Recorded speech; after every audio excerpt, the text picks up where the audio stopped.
आत्मोत्सव या आध्यात्मिक प्रवासात आपले मनपूर्वक स्वागत आहे. मित्रांनो, आज आपण बोलणार आहोत मनाच्या सर्वात सखोल, सर्वात हळूवार आणि सर्वात घातक शत्रूबद्दल, मोह. आत्मोत्सवच्या मनाचे 10 शत्रू मालिकेत हा चौथा विषय. काम, क्रोध, लोभानंतर आता मोह, जो इतका मऊ असतो की तो बंधन आहे हेही कळत नाही. आणि या प्रवासात मी आपला साथीदार राहुल. आणि मी अंजली. आजच्या सत्रासाठी आपण वेदांत तत्वज्ञान, श्रीमद भगवद्गीता, संतांचे वाङ्मय आणि मानवी वर्तनावर अभ्यास करणारे काही आधुनिक मानसशास्त्रीय लेख अशा अनेक स्रोतांचा सखोल अभ्यास केला आहे. हो, आणि या सगळ्या स्रोतांमधून मोहाची जी संकल्पना समोर येते ना, ती खरोखरच डोळे उघडणारी आहे. अगदी. म्हणजे आज आपण नेमका याच गोष्टीचा वेध घेणार आहोत की आपण ज्याला अथांग प्रेम किंवा काळजी समजतो तो प्रत्यक्षात आपला स्वार्थ किंवा मोह तर नसतो ना. बरं, ही चर्चा सुरू करण्यापूर्वी आपण एका उदाहरणाने सुरुवात करूया. नक्कीच. एका आईची ही गोष्ट आहे.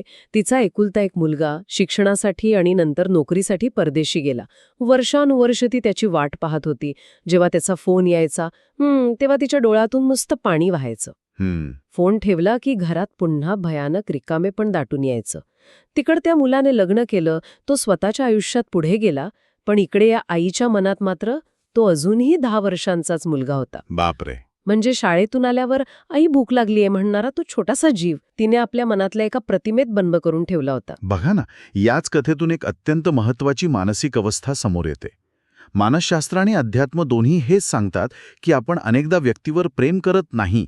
अच्छा, मग आपण कशावर प्रेम करतो? आपण त्या व्यक्तीबद्दल आपल्या मनात जी प्रतिमा असते ना, तिच्यावर प्रेम करत असतो.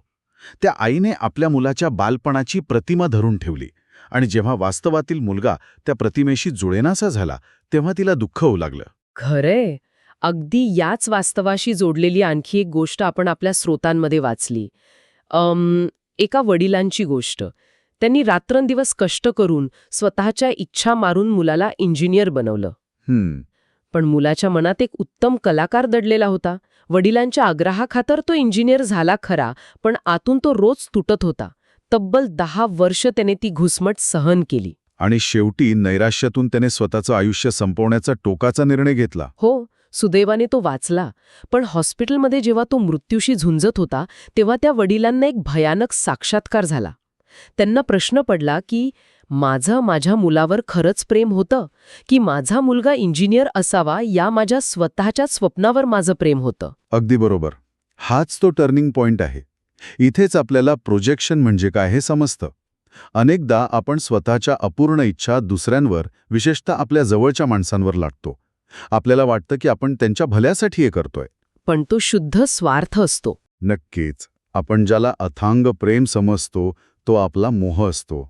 म्हणूनच मला नेहमी हा प्रश्न पडतो की प्रेम आणि मोहातली ही पुसटशी रेषा आपण कशी ओळखायची. कारण मोह इतक्या शांतपणे आपल्या आयुष्यात प्रवेश करतो की तो आपलाच एक भाग बनून जातो.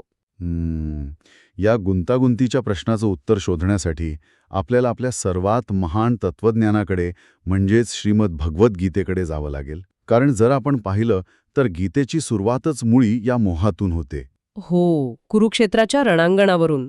अगदी. कुरुक्षेत्राच्या रणांगणावर जगातील सर्वात श्रेष्ठ धनुर्धर असलेला अर्जुन उभा आहे. समोर युद्ध करण्यासाठी सैन्य सज्ज आहे. पण जेव्हा अर्जुन समोर पाहतो तेव्हा त्याला तिथे शत्रू दिसत नाहीत.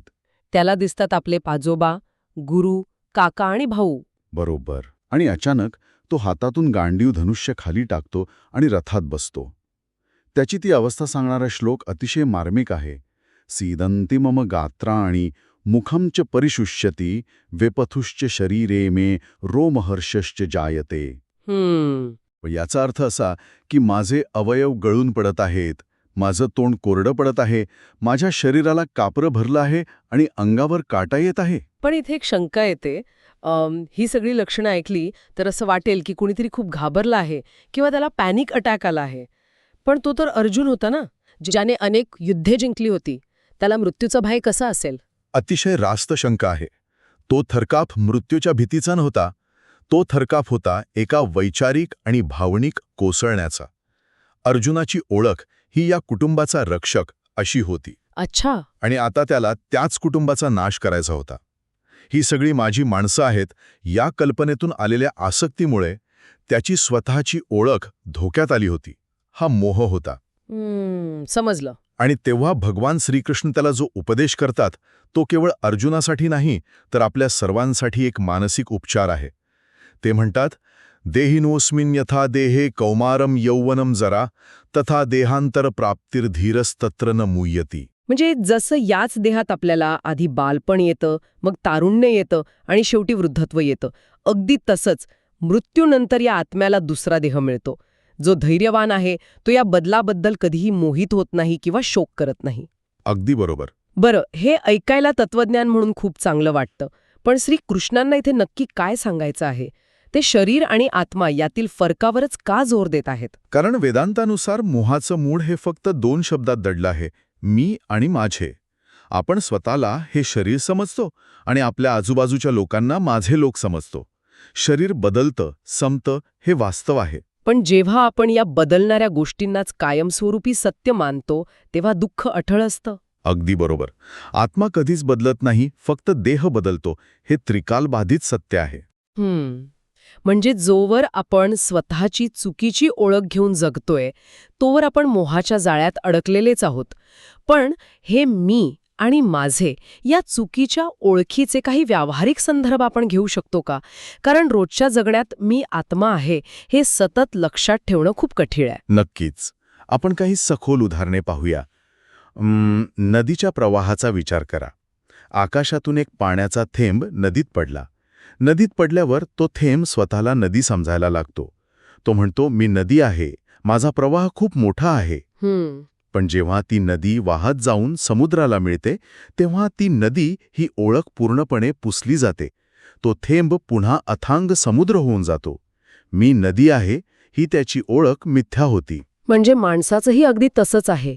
मी अमुक आहे, हे माझं घर आहे, ही तात्पुरती ओळख आहे. हो.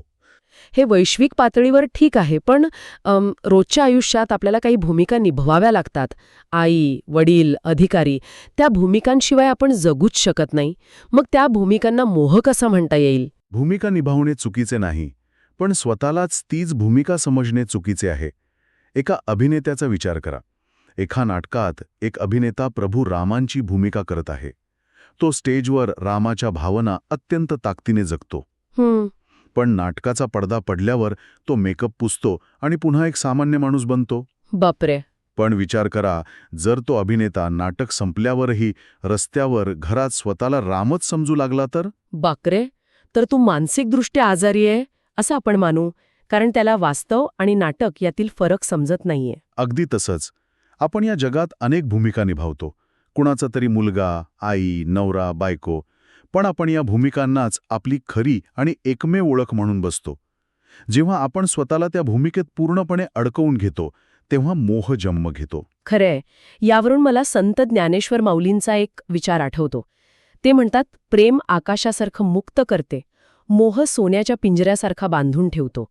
तो पिंजरा सोन्याचा असला तरी तो पक्षाचं स्वातंत्र्य हिरावून घेतोच. खूपच सुंदर आणि मार्मिक विचार आहे हा. पण मला एक सांगा, हा जो मोहाचा पिंजरा आहे तो फक्त नात्यांचाच असतो का, की आपल्या आयुष्यात त्याचे इतरही काही प्रकार आहेत जे आपल्याला नकळत बांधून ठेवतात? हा पिंजरा फक्त नात्यांपुरता मर्यादित नाही. आपण ज्या स्रोतांचा अभ्यास केला त्यावरून आयुष्यातील मोहाचे प्रामुख्याने 4 प्रकार समोर येतात. पहिला प्रकार आपण आत्ताच पाहिलं ना, नातीमोह. हां, माझ्या माणसांनी माझ्याच मर्जीने वागायला हवे, हा नात्यांचा मोह. हो. तू आनंदी राहा हे प्रेम आहे, पण तू माझ्याशिवाय आनंदी राहूच शकत नाहीस किंवा तुझ्यावर फक्त माझा हक्क आहे, हा मोह आहे. हे तर आपण रोजच पाहतो. पण अनेकदा लोक स्वतःच्या कामात, पदात इतके गुंतलेले असतात की ते नात्यांकडे दुर्लक्ष करतात. मग कामाप्रती असलेली ती निष्ठा मोहाचा प्रकार असू शकते का? नक्कीच. तोच आपला दुसरा प्रकार आहे वस्तू आणि पदाचा मोह. लोक आपल्या नोकरीला, आपल्या पदाला स्वतःची ओळख मानतात. मी सीनियर मॅनेजर आहे, ही त्यांची एकमेव ओळख बनते. अच्छा. इथे मानसशास्त्र सांगतं की जेव्हा आपल्याला पदावरून मिळणाऱ्या आदराची सवय होते तेव्हा आपल्या मेंदूला त्या बाह्य मान्यतेची सवय लागते. म्हणूनच निवृत्तीनंतर अनेक लोकांना भयानक नैराश्य येतं. कारण ज्या खुर्चीला ते मी समजत होते ती खुर्ची गेल्यावर त्यांना मी कोण हा प्रश्न छळू लागतो. बापरे, म्हणजे आपली ओळख फक्त आपल्या व्हिजिटिंग कार्डपुरतीच उरलेली असते. हे खरोखरच भयंकर आहे. आणि जेव्हा माणूस स्वतःच्या शरीराला, वयाला खूप महत्त्व देतो, तेव्हा तोही एक प्रकारचा मोहच असतो ना? तो तिसरा प्रकार आहे, देहमोह. स्वतःच्या शरीराबद्दलची आसक्ती, नेहमी तरुण दिसण्याचा अट्टहास. इथे खूप मोठी मानसिक ओढाताण होते. ती कशी? आपल्या आतला जो मी असतो ना, तो कधीच म्हातारा होत नाही. आपल्याला आतून वाटत असतं की आपण अजूनही 25शीत आहोत, पण आरसा सांगतो की आपण 60 वर्षांचे झालो आहोत. या फरकामुळे माणसाला प्रचंड दुःख होतं. कारण मी म्हणजे माझं शरीर हा त्याचा ठाम समज असतो. म्हणजे हे दुःख शरीर म्हातारं होण्याचं नाही, तर शरीराला मी समजण्याच्या मोहाचं आहे. पण या व्यतिरिक्त आणखी कोणता मोह असू शकतो?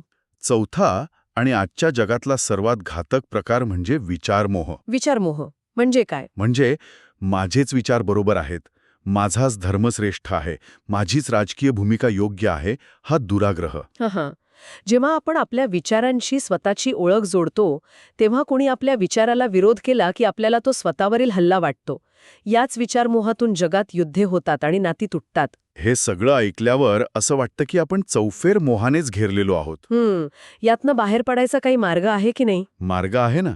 स्वामी विवेकानंद अतिशय परखड शब्दांत सांगतात, तुम्ही तुमचे विचार, शरीर किंवा भावना नाही आहात. तुम्ही केवळ एक साक्षीदार आहात. हा जो आत्मा आहे तो फक्त या सगळ्या खेळाकडे पाहणारा एक निरपेक्ष साक्षीदार आहे. तेव्हा मी एक साक्षीदार आहे हे लक्षात ठेवणं जवळपास अशक्य असतं.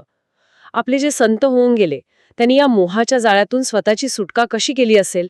संतांनी मोहाशी लढा दिला नाही, त्यांनी मोहाचं मूळच उखडून टाकलं. संत तुकाराम महाराजांचं आयुष्य पहा. दुष्काळात व्यापार बुडाला, पहिली पत्नी आणि मोठा मुलगा अन्नावाचून तडफडून वारले. सर्वस्व गमावल्यानंतर सामान्य माणूस कोलमडून पडला असता. खरंय. पण तुकोबराय म्हणतात, आता कोठे धावे मन तुझे चरण देखील या. म्हणजे जेव्हा त्यांनी विठ्ठलाचे चरण पाहिले तेव्हा त्यांचा सगळा मोह गळून पडला. याचा अर्थ असा की जेव्हा तुम्ही एका अत्यंत भव्य आणि मोठ्या सत्याचा अनुभव घेता, तेव्हा हे लहान सहान मोह आपोआप गळून पडतात. अगदी बरोबर. अंधाराशी न लढता तिथं प्रकाशाची सोय करायची. संत ज्ञानेश्वर माऊलींचा हाच दृष्टिकोन आहे. ते म्हणतात, मोहाशी कधीही लढायचं नसतं. एका खोलीत असलेल्या अंधाराला तुम्ही काठीने मारून बाहेर काढू शकत नाही. तुम्ही फक्त एक छोटासा दिवा लावता आणि अंधार आपोआप नाहीसा होतो. तसेच जेव्हा आत्मज्ञान येतं तेव्हा मोह नष्ट होतो. हेच अद्वैत वेदांताचं तत्वमसी आहे.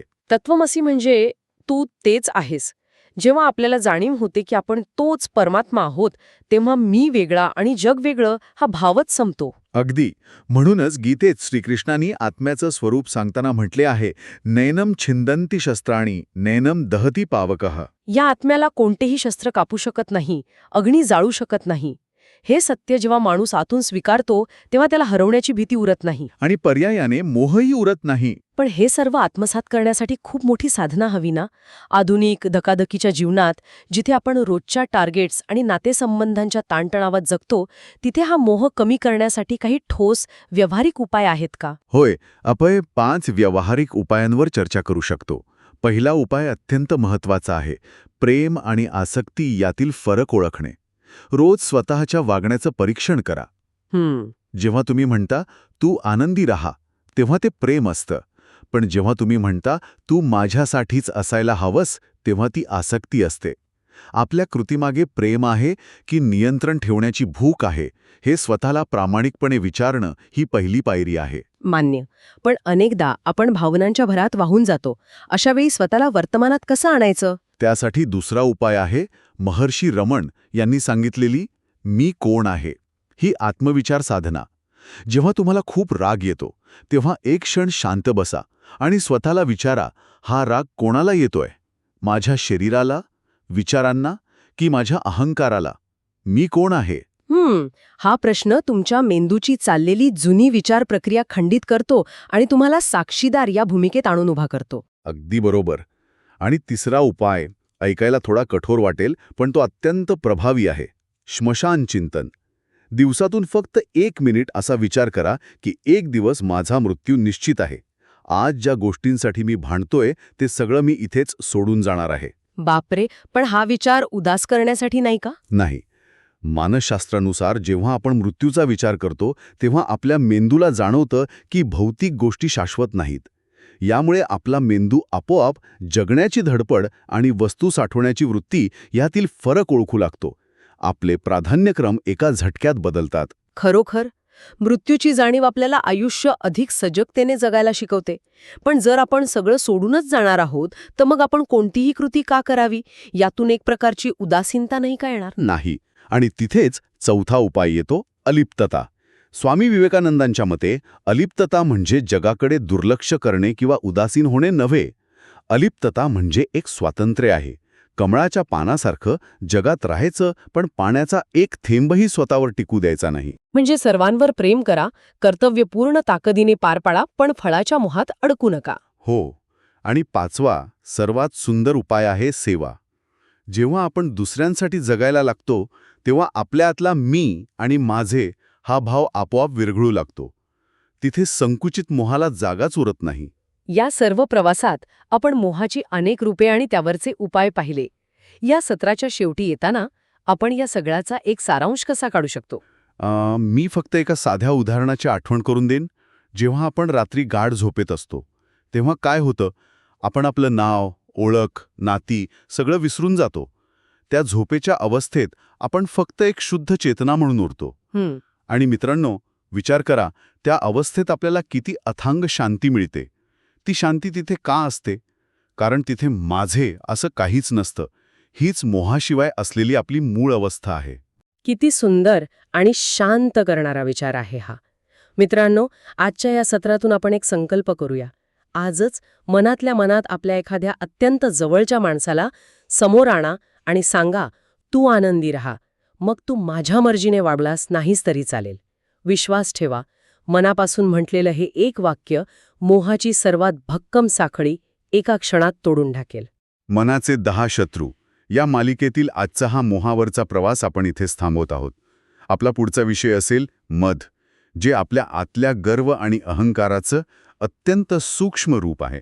या आध्यात्मिक प्रवासात आमच्यासोबत जोडले जाण्यासाठी चॅनल नक्की सबस्क्राईब करा आणि नवीन सत्रांची माहिती मिळवण्यासाठी बेल आयकॉन दाबायला विसरू नका. शांती, भक्ती, आत्मविकास, आत्मोत्सव. नमस्कार. नमस्कार.